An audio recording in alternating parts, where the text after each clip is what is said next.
افسوس کی بات یہ ہے میرے بھائی کہ مسلمان بھی اب کتے پالنے لگے۔ کتے کے نام سے ہی ایک وحشت ہوتی ہے کہ ادھر مت جاؤ، وہاں کتا کھڑا ہوا ہے۔ کتے کے نام سے ہی انسان دور بھاگتا ہے۔ اچھا، کتا ایک درندہ ہے، کوئی نارمل جانور نہیں ہے، وہ درندہ ہے، درندہ۔ اچھا، بہت سے لوگ بیچارے شوقیہ، شو کے لیے، انجوائے کے لیے، بڑپن میں کتے پالنے لگے ہیں۔ کتا یہ انگریزوں کا طریقہ ہے، جن کے یہاں اولاد نہیں، اگر اولاد ہے تو بڑی ہو گئی ہے، اب ان کو کھلا نہیں سکتے ہیں، تو اب ایسے لوگ جو ہے وہاں کتے پالنے لگتے ہیں۔ یا جن کے مرد اپنی عورتوں کو سیٹسفائیڈ نہیں کر سکتے ہیں، ایسے لوگ وہاں کتا پالتے ہیں، اور وہ آہستہ آہستہ مسلمانوں کے اندر بھی اس کے اثرات آنے لگے ہیں۔ کتے پالنے میں برائی کب ہے؟ جب ہم کتے کو اندر لاتے ہیں، گھر کے اندر رکھتے ہیں، اور اس کو فیملی ممبر کی طرح اس کو بنا کے رکھتے ہیں۔ بچے نہیں ہیں کوئی بات نہیں، اللہ سے دعا کرو، اور اگر بچے نہیں بھی مل رہے ہیں تو کم سے کم آپ کسی غریب کے بچے گود لے لیجئے، ایڈopted کر لیجئے، لیکن یہ کتوں سے اپنا دل مت بہلائیے۔ یہ کتا انجوائے کرنے والی چیز نہیں ہے۔ انسان کا بچہ ہوگا، وارث بنے گا، والی بنے گا، لیکن انسان جو بلا وجہ کتے پالتا ہے اللہ کی بارگاہ میں ضرور جواب دہ ہوگا۔ اس کے رال میں صدہا بیماریاں ہیں، صدہا۔ ایک موقع پر جبریل علیہ الصلوۃ والتسلیم وعدے کر کے چلے گئے نبی صلی اللہ علیہ وسلم سے، میں فلاں ٹائم ملوں گا آپ سے 1 بجے، لیکن جبریل علیہ الصلوۃ والتسلیم وقت پر نہیں آئے، جبکہ ان کو کوئی ہوائی جہاز سے بھی نہیں آنا تھا، بے وفائی کا کوئی موقع بھی نہیں تھا، لیکن نہیں آئے اندر۔ لیکن آپ صلی اللہ علیہ وسلم ذرا باہر کی طرف جب دیکھے تو پتہ چل گیا جبریل باہر کھڑے ہیں، اور آپ صلی اللہ علیہ وسلم کی چارپائی کے نیچے پلہ تھا، کلیب۔ فرشتوں کی اتنی وحشت ہوتی ہے، اور جو خاص طور سے ملائکہ رحمت ہے۔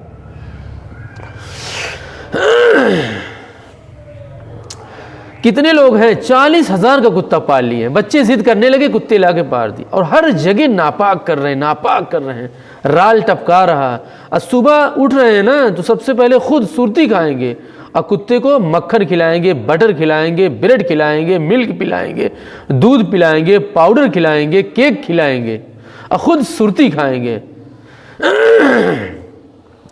میرے بھائی، مرغی پالو، مرغی، بکری پالو، دودھ ملے گا، گوشت ملے گا، انڈا ملے گا، انڈا۔ اور کتا پالنے والوں کو کیا ملے گا؟ صبح صبح کچھ نہیں ملے گا، صرف پاخانہ ملے گا، اور اس کے علاوہ کچھ نہیں ملے گا۔ مرغی پالو گے انڈا ملے گا، بکری پالو گے دودھ ملے گا، بھینس پالو گے دودھ ملے گا، دماغ خراب ہو کاٹ کے کھا لو گوشت ملے گا۔ ایسے لوگوں کو گھٹیا مت سمجھو جو مرغی پال رہے ہیں اور بکری پال رہے ہیں، ان لوگوں کو گھٹیا سمجھنے کی وجہ سے آج اللہ پاک ان لوگوں سے کتے پلوا رہے ہیں۔ یہ انگریزوں کا طریقہ، انگریزوں کا۔ کتنے مسلمان ایسے ہیں جو اپنے واٹس ایپ پروفائل پر باقاعدہ کتوں کی پک لگا رکھے ہیں، فوٹو لگا رکھے ہیں، اور یہ آج کل فیشن بنتا جا رہا ہے۔ کہاں سے؟ سینما کے ذریعے، سیریل کے ذریعے، فلموں کے ذریعے، اب بچوں کی طرح اس کو گود لیتے ہیں، سینے سے لگاتے ہیں۔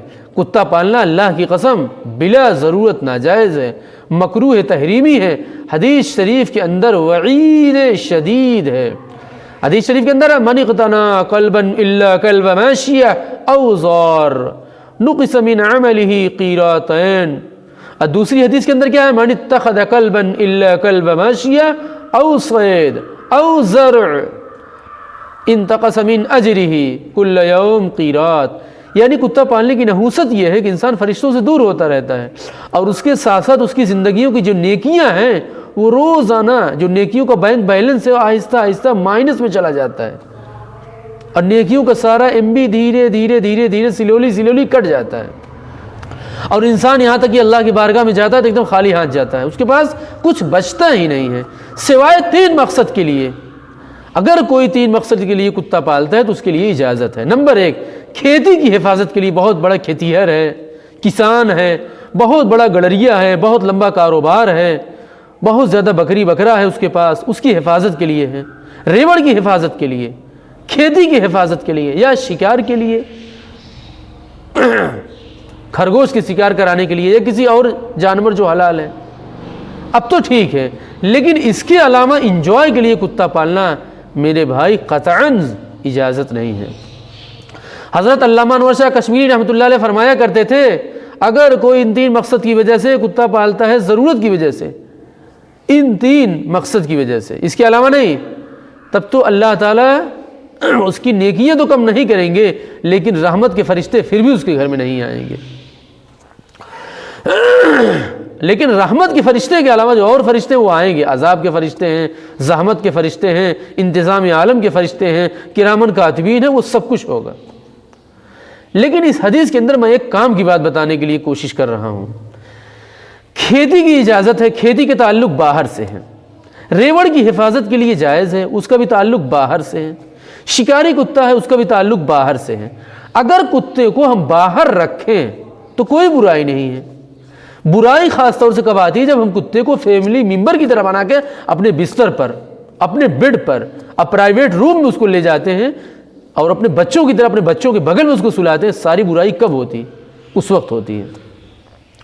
ورنہ کتا ہے، کتا باہر رہے اپنا، کیا دقت ہے؟ جانور کی حفاظت کے لیے ہے، بکری کی حفاظت کے لیے وہ باہر رہے۔ ساری برائی خیر و برکت سے دوری کب ہوتی ہے؟ جب ہم کتے کو انگریزوں کی طرح اپنے بستر میں، اپنے کمبل میں، اپنے لحاف میں، اپنے رضائی میں سلاتے ہیں۔ اور حدیث شریف کے اندر تینوں مقصد کے لیے اجازت ہے، اور اجازت میں اگر آپ غور کریں گے تینوں کا تعلق باہر سے ہے، اندر لانے کی ضرورت ہی نہیں کتے کی۔ اب انگریزوں کو تو فرشتوں کی ضرورت ہی نہیں ہے، ان کو تو صرف شیطان کی ضرورت ہے، اس لیے وہ لوگ باقاعدہ جو ہے اپنے گھروں میں رکھتے ہیں، اپنے بستر میں سلاتے ہیں۔ تو فرشتوں کی ضرورت ہمیں اور آپ جیسے غریبوں کو ہے، جو بے روزگار ہیں، خیر و برکت بہت کم ہے، بہت کم کمائی ہے، ایسے لوگوں کے لیے۔ بہت سے لوگ کہتے ہیں کتا بہت وفادار ہے۔ ارے بھائی وفادار تو ہے ہی، لیکن اپنی قوم کا وفادار نہیں، اس لیے اس کو دور دور کر رہے ہیں۔ کتا کتے کا وفادار نہیں ہے، ایک انسان کا وفادار ہے، اپنی قوم کا وفادار نہیں، دوسرے کو وفادار بننا چاہ رہا ہے۔ کتا حدیث شریف کے اندر شیطان کہا گیا، کتے کو شیطان، کیا مطلب؟ اس کے اندر بہت ساری شیطانی کوالٹی ہوتی ہے۔ کتا ذلیل ترین، خسیس ترین، خبیث ترین جانور ہے۔ اس کی محبت جو ہے نا اس کے پیٹ سے آگے نہیں جاتی۔ اپنے مالک کو جو اتنا مانتا ہے، وفا کرتا ہے نا، صرف کھلانے کی وجہ سے، نہیں کھلائیں گے نا بھاگ جائے گا، پتہ چل جائے کتنی وفا ہے۔ شدید لالچی ہوتا ہے، شدید حرص، شدت حرص کی وجہ سے اس کی زبان ہمیشہ لٹکی رہتی ہے، ناک ہمیشہ زمین کی طرف ایسے دیکھیے سونگھتا رہتا ہے، چلتا رہتا ہے۔ اب پورے بدن کے حصے کو چھوڑ کر پاخانے کی جگہ اکثر سونگھتا رہتا ہے، سونگھتا رہتا ہے۔ یہ سب شیطانی صفت ہے۔ پتھر مارو گے کاٹے گا، کاٹ نہیں پائے گا تو کم سے کم گالی ہی دے گا اور بھونکے گا۔ لالچ دیکھیے پورا مردار پڑا ہے، اکیلے کھا بھی نہیں سکتا، لیکن بغل میں کوئی کتا آئے گا ضرور بھونکے گا۔ یہ سب شیطانی کوالٹی ہے، جس کی وجہ سے مسلمانوں کو منع کیا گیا تم کتے سے دور رہو، کہیں کتے والی کوالٹی تمہارے اندر نہ آ جائے۔